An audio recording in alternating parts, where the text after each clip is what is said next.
February 19, 1945. Mount Suribachi loomed through the smoke like a blackened tooth against the Pacific sky. 6 Navajo Marines crouched in foxholes along Iwo Jima's volcanic beach, radio handsets pressed against their ears, while artillery shells shook the ground beneath them.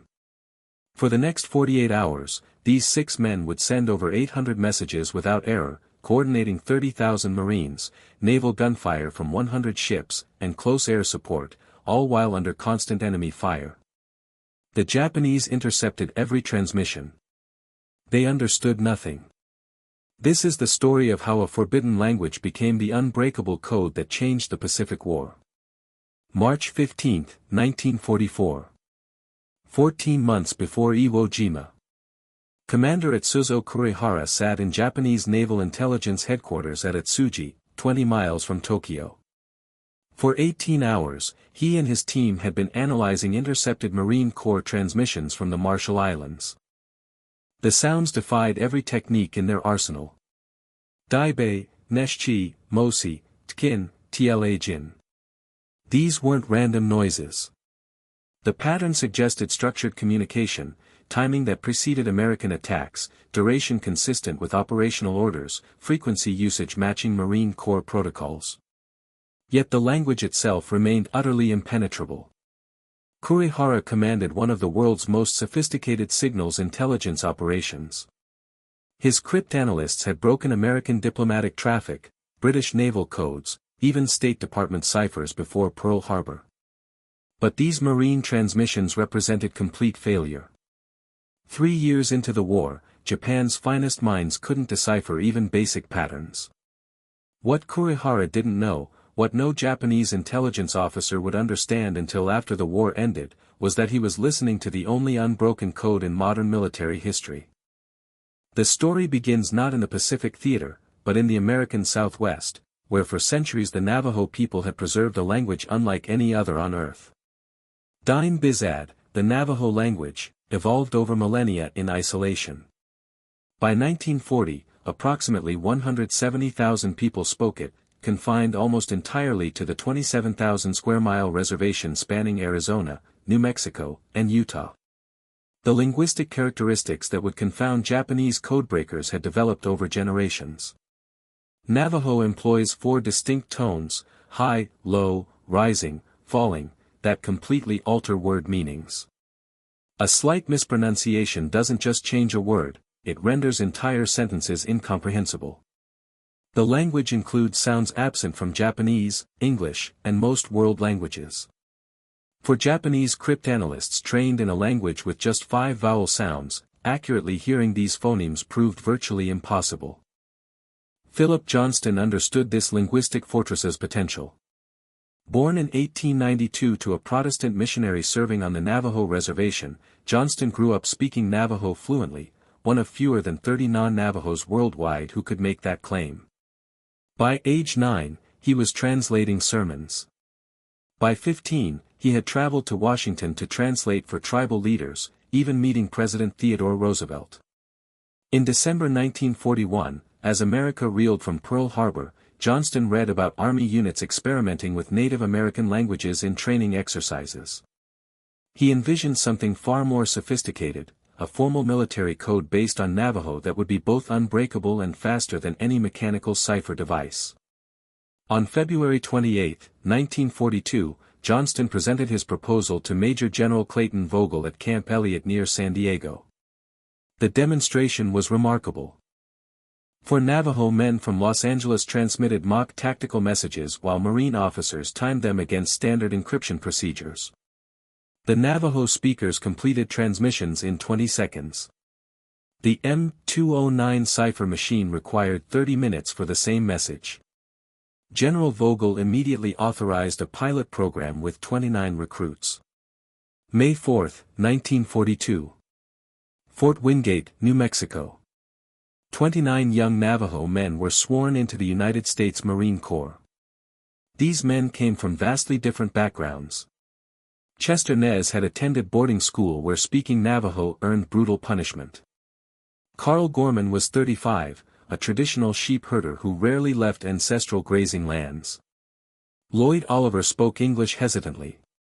John Benally had never seen the ocean. What united them was language, and now, an impossible mission. At Camp Elliott, they were locked in a guarded building for 8 weeks with orders to create a military code within their native language. The task was monumental. They needed terminology for concepts that didn't exist in Navajo: submarines, aircraft carriers, bombers. They needed an alphabet system to spell names and places. Everything had to be memorizable, no code books could risk capture. And it had to be fast enough for combat. They built the code through cultural logic, using nature as their foundation. A submarine became Beshlo, iron fish swimming beneath the surface. Battleships were Lotso, whales, the ocean's largest creatures. Fighter planes became Dahi-Tai-Hai, hummingbirds darting through air. Bombers were Jaisho, buzzards circling before descending. Destroyers were Cielo, sharks cutting through water. The alphabet required special creativity. Each letter needed multiple Navajo words to prevent frequency analysis, the technique that breaks most codes. The letter A received 3 alternatives: Wulachi, for ant; Bilasana, for apple; Tsainil, for axe. Code talkers would randomly alternate between options, destroying any patterns Japanese analysts might detect. They developed 211 initial terms and memorized everything perfectly. Chester Nez recalled, "We drilled endlessly, day and night. A mistake in combat could cost lives. In our culture, words carry power. Speaking correctly has always been sacred. Now it was also lethal." August 7, 1942. The code faced its first combat test at Guadalcanal. 15 code talkers landed with the 1st Marine Division in the campaign's opening assault. The Japanese had anticipated the invasion, their intelligence had decoded other Allied communications. But suddenly Marine tactical messages became incomprehensible noise. At Japanese 8th Fleet headquarters in Rabaul, intelligence officers scrambled to understand these transmissions.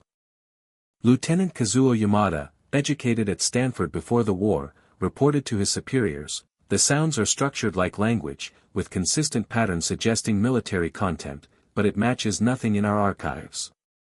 Not English, not French, not any Philippine dialect, not Chinese. Completely alien." The Japanese response was systematic and sophisticated. They assigned top cryptanalysts exclusively to this problem. They recorded hundreds of hours on wax cylinders. They applied every analytical technique: frequency analysis, pattern recognition, duration timing. They consulted university linguists. They even brought in Buddhist monks who studied ancient languages. Nothing worked. November 8, 1942. Code talker Chester Nez transmitted artillery coordinates at Guadalcanal. The transmission lasted 14 seconds. Daibe, Days, Neshchi, Mosi, Tkin, Tla Jin. Japanese operators intercepted it immediately, recording every sound. But the message remained meaningless. Within minutes, American shells fell precisely on the Japanese machine gun position, destroying it completely. Colonel Haruo Kanuma, intelligence officer for the Japanese 17th Army, wrote in his war diary, "The Americans have deployed a code system that defeats every analytical method. We can no longer anticipate their tactical movements. We are fighting blind, reacting only after attacks begin. This blindness costs us hundreds of lives daily." Joe Kiyomiya, a Navajo soldier captured at Bataan in April 1942, became Japan's desperate hope for breaking the code. Though fluent in Navajo, Kiyomiya had no knowledge of the military code being developed while he languished in captivity. When Japanese cryptographers began intercepting Navajo transmissions in late 1942, they brought Kiyomiya to the Omuna Interrogation Center. They played him recorded code talker messages. Kiyomiya heard Navajo words but in combinations that made no sense. The turtle attacks the iron fish. The hummingbird carries eggs. These were code terms he'd never learned. When he couldn't translate, interrogators accused him of lying and protecting American secrets. The torture escalated systematically over months. Water torture. Beatings with bamboo rods. Hanging by his arms for hours until shoulders dislocated. In winter 1943, they forced him to stand naked in snow until his feet froze to the ground, leaving permanent damage. They starved him to 90 pounds, offering food only for translations he couldn't provide. Through everything, Kiyomiya could only repeat the truth. He understood the words individually but not their military meaning. A Japanese intelligence report from May 1943 documented their mounting frustration. The prisoner appears native to the mystery language but cannot comprehend tactical messages. Assessment: either extraordinary resistance training or the enemy employs specialized military code within the native language, requiring specific instruction. Torture has produced no results. Prisoner may be telling truth about his inability. The second assessment was correct. Even fluent Navajo speakers couldn't understand the code without formal training. Joe Kiyomiya survived 3.5 years of captivity, his inability to help Japanese intelligence paradoxically convincing them they faced something unprecedented. By late 1943, Japanese commanders largely abandoned attempts to decode Navajo transmissions, categorizing them as unbreakable alien language code. The Code Talkers' success at Guadalcanal led to immediate expansion. Major General Alexander Vandegrift wrote to Marine Corps headquarters, "The Navajo radio operators have proven invaluable. Their transmissions are faster than any mechanical encoding device and demonstrate absolute security. Request authorization to expand program significantly." A formal Code Talker school opened at Camp Pendleton, processing new classes every 8 weeks. By war's end, between 375 and 420 Navajo Marines served as Code Talkers across all 6 Marine divisions. Training pushed recruits beyond normal limits. They practiced in soundproof booths while instructors introduced battlefield noise recordings, explosions, gunfire, screaming. They transmitted while wearing gas masks, while running to exhaustion, while instructors fired weapons near their heads. Thomas Begay, who enlisted at 15 by lying about his age, described the training: "They pushed us beyond what seemed humanly possible. But we understood why. In combat, one wrong word could direct artillery onto our own men instead of the enemy. Lives depended on our absolute accuracy under the worst conditions imaginable." The code evolved continuously as new military technology demanded new vocabulary. Tanks became Chaitagahi, tortoise. Dive bombers were genie, chicken hawks. Bombs were Kayishar, eggs. Grenades became Enaimasai, potatoes. Each edition followed logical patterns that made sense to Navajo speakers but remained incomprehensible to outsiders. The amphibious assault vehicle had no Navajo equivalent, so Code Talkers created Tsa Donanihai, frog.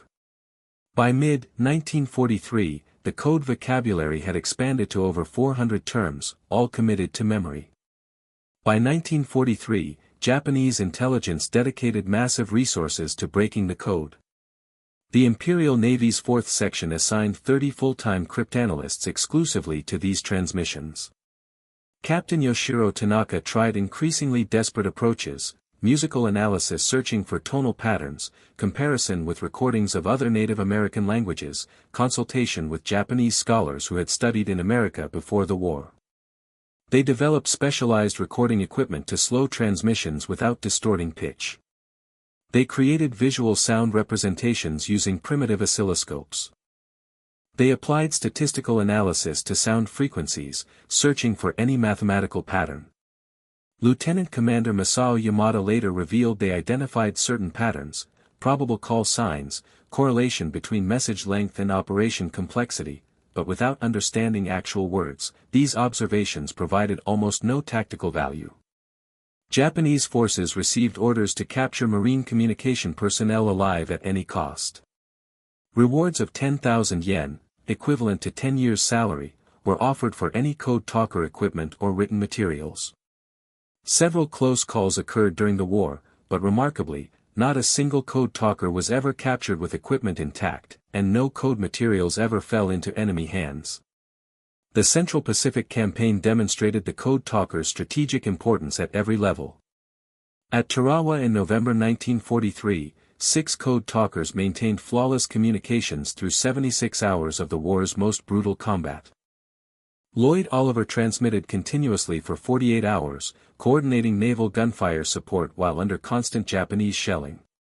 During the Marianas Campaign, 24 Code Talkers operated around the clock at Saipan. Japanese Lieutenant Commander Takashi Hirakawa had successfully decoded conventional American communications channels, allowing him to anticipate the general invasion timeline. But once Marines landed and began tactical operations, all intelligence advantage vanished. Japanese commanders found themselves completely blind to American movements and intentions. Colonel Takashi Saito noted in his field report, "Our intelligence officers appear lost and demoralized. They had become accustomed to reading enemy communications. Now they have nothing. Officers feel abandoned, forced to make tactical decisions without the intelligence advantage we have relied upon throughout this war." At Peleliu in September 1944, Code Talker Jimmy King transmitted continuously for 6 hours during a major Japanese counterattack after his radio partner was killed by mortar fire. Working alone, he coordinated artillery support from 3 separate Marine battalions, sending over 40 messages without a single error, all while enemy fire repeatedly forced him to take cover. His transmissions were credited with stopping the counterattack and saving his battalion from being overrun. But the battle for Iwo Jima would represent the Code Talkers' greatest contribution to the Pacific War. Major Howard Connor, signal officer for the 5th Marine Division, coordinated the entire initial assault through Navajo Code. 6 Code Talkers, Chester Nez, William McCabe, Jack Nez, Albert Smith, George Kirk, and John Brown Jr., worked in overlapping teams to maintain continuous 24-hour communication throughout the invasion's critical first 48 hours. Japanese General Tadamaki Kuribayashi had spent 2 years preparing Iwo Jima's defenses. He had constructed an underground fortress containing 11 miles of tunnels, fortified bunkers with interlocking fields of fire, and artillery positions with pre-sighted coordinates covering every meter of the invasion beaches. Kuribayashi's defensive plan relied heavily on signals intelligence. Throughout the war, Japanese forces had achieved significant tactical advantages by intercepting and decoding American communications, allowing them to anticipate attacks and position forces accordingly. Kuribayashi expected to intercept American landing schedules, identify headquarters locations, and predict assault directions. His elaborate counterattack plans depended entirely on this intelligence advantage. The plan failed completely because of 6 Navajo Marines and their unbreakable code. February 19, 1945. As 30,000 Marines stormed Iwo Jima's black volcanic beaches under devastating Japanese fire, the 6 Code Talkers transmitted from foxholes and shell craters, coordinating the massive operation in real time. Chester Nez crouched in a crater, his helmet vibrating from nearby explosions, black sand kicked up by machine gun fire spattering his field radio. His voice remained absolutely calm as he transmitted in Navajo, directing naval gunfire from destroyers offshore. 200 yards away, Japanese artillery observers heard his transmission and radioed coordinates to their headquarters, hoping intelligence officers could decode the message and identify American positions. The transmission reached Commander Kurihara's intelligence unit, was recorded, analyzed, and filed away as indecipherable. Meanwhile, the naval shells Chester Nez had directed slammed into the Japanese artillery position, silencing it permanently. Over 48 continuous hours, those 6 Code Talkers sent and received over 800 messages coordinating every aspect of the invasion. They directed naval gunfire from 100 warships. They called in close air support from carrier aircraft. They transmitted enemy position coordinates. They coordinated medical evacuations for thousands of wounded Marines. They relayed supply requests for ammunition, water, and equipment. They sent tactical orders from division command to battalion and company commanders. They did all of this without a single error, under constant artillery and mortar fire, with Japanese machine guns traversing their positions, while explosions showered them with volcanic ash and shrapnel. The speed advantage proved decisive. A conventional encoded message requesting artillery support required 30 minutes to encrypt, transmit, receive, and decode. In 30 minutes, attacking Marines could be overrun and killed.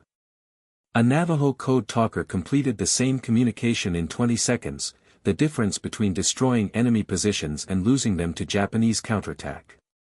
Major Howard Connor, who commanded the operation's signal intelligence, later testified before Congress, were it not for the Navajos, the Marines would never have taken Iwo Jima. During the first 48 hours of the battle, I had 6 Navajo radio nets operating around the clock. They sent and received over 800 messages without an error. The speed and security of their communications were the primary factors that allowed us to coordinate such a massive, complex assault against such formidable defenses. On February 23, 4 days after the initial landing, Marines raised the American flag atop Mount Suribachi in the war's most iconic photograph. That moment was possible because Code Talkers had coordinated every tactical movement that brought Marines to that summit. Colonel Shigeo Hayashi, General Kuribayashi's intelligence officer, reported to his commander that American tactical codes remained completely unbreakable. Kuribayashi's elaborate defensive strategy, which had relied on intercepting American communications to trigger precisely timed counterattacks, collapsed. The general's carefully prepared defensive plans became reactive improvisation. Japanese forces fought with extraordinary courage and determination, but they fought blind, unable to anticipate American movements or coordinate their own responses effectively. At Okinawa in April 1945, 35 Code Talkers coordinated the largest amphibious assault in Pacific War history, 183,000 troops over 82 days of combat. Japanese forces attempted electronic jamming and even voice mimicry, but couldn't reproduce Navajo's complex tonal qualities. Lieutenant Hiroshi Miyamoto was assigned to monitor Navajo transmissions and attempt mimicry to confuse American forces. His attempts to replicate Navajo sounds were, according to Code Talker Alfred Newman, who heard Japanese imitation attempts, like someone gargling water while trying to talk. It was obvious immediately that it wasn't real Navajo. August 14, 1945. Code Talker Teddy Draper transmitted the Pacific War's final and most significant message, Nihima Iajini Ade Nil, Japanese surrender. The message went through Navajo code channels before conventional encrypted communications, a fitting conclusion to the Code Talkers' war. After Japan's surrender, American military intelligence officers interrogated captured Japanese cryptanalysts, discovering the full extent of their efforts and complete failure. Lieutenant General Seizo Arisu, who had commanded Japanese military intelligence throughout the war, admitted during post-war debriefing, "We never broke the Marine Code. We successfully decoded Army communications, some Air Force transmissions, diplomatic traffic, but Marine tactical communications remained completely secure throughout the entire war." Captain Yasuji Kawamoto was more specific, "We recorded thousands of Marine transmissions over 3 years. Our most talented linguists studied them continuously. We applied every cryptanalytic technique known. Nothing produced results. It was our greatest intelligence failure of the war." In 1944, Japanese analysts had noted tonal patterns suggesting the code might be based on an indigenous American language. They requested assistance from German intelligence services, who had greater knowledge of American indigenous peoples. But wartime communication difficulties and German unfamiliarity with Native American languages prevented any breakthrough. Colonel Masao Yamada admitted in a 1950 interview, "Our inability to read Marine tactical communications cost thousands of Japanese lives. Every Marine operation after 1942 was a complete mystery until it began. We were reduced to purely reactive tactics because we couldn't anticipate American movements." Major Hiroshi Tanaka, who survived the battle for Iwo Jima, described the psychological impact. "We couldn't understand their words. It made us feel primitive, technologically inferior, defeated before battles even began. Our intelligence officers, who had successfully broken so many codes, appeared demoralized and useless. That psychological defeat was almost as damaging as the tactical blindness it created. But the war's end didn't end the Code Talkers' burden. The Navajo Code program remained classified, deemed potentially valuable for future conflicts. Code talkers returned to America unable to discuss their service with anyone, not family, not friends, not fellow veterans. They had helped win the Pacific War, but couldn't tell anyone how. They returned to states that denied them voting rights until 1948 in New Mexico and Arizona, 1957 in Utah. Hotels and restaurants refused them service despite their Marine Corps uniforms and combat decorations. They were heroes who couldn't reveal their heroism, warriors who couldn't share their war stories, Marines who had saved countless American lives but remained invisible to the nation they'd served. Chester Nez, who transmitted under fire at Guadalcanal, Peleliu, and throughout the Pacific Campaign, wrote decades later, "We were warriors who helped win the war, but we couldn't tell anyone what we'd done or how we'd done it. That burden was heavy. We carried it silently for 23 years. Finally, in 1968, the program was declassified. Code talkers could finally speak about their service after 23 years of enforced silence. The first public recognition came in 1969 at a 4th Marine Division reunion, where code talkers were honored by fellow Marines who'd fought beside them. President Ronald Reagan declared August 14, 1982, as National Code Talkers Day. But the most significant recognition came on July 26, 2001, when President George W. Bush presented Congressional Gold Medals, Congress's highest civilian honor, to the original 29 code talkers in a ceremony in the Capitol Rotunda. Only 5 of the original 29 survived to attend. President Bush declared, "Today we honor 29 Native Americans who gave their country a service only they could give. In developing their code, they proved that ingenuity and patriotism can come from unexpected places. They proved that America's strength comes from its diversity." Chester Nez, then 80 years old, responded for the original 29, "We were ordinary men given an extraordinary task. We used our sacred language, the language the government once tried to eliminate, to help win the war. We never forgot that we were Marines first, but we also never forgot that we were Navajo. Our language was our weapon, our shield, and ultimately our gift to America." While Navajo Code Talkers are most famous, 14 other Native American tribes also provided code talkers during World War II. Comanche, Choctaw, Hopi, Cherokee, Lakota, Meskwaki, and others contributed their languages to American military communication security.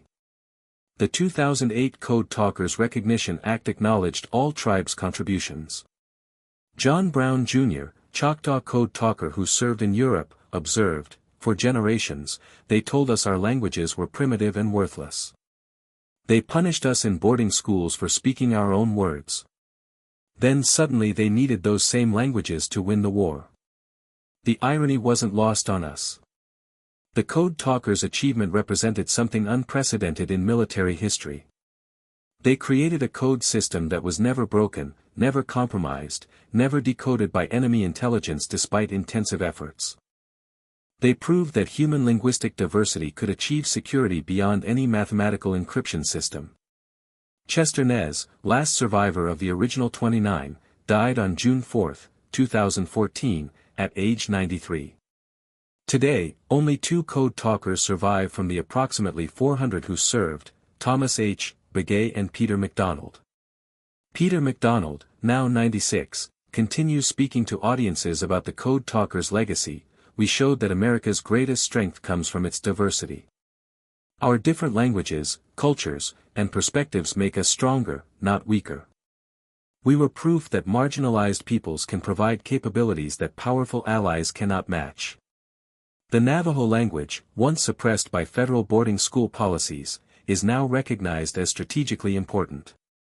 Federal funding for native language preservation programs frequently references the Code Talker story.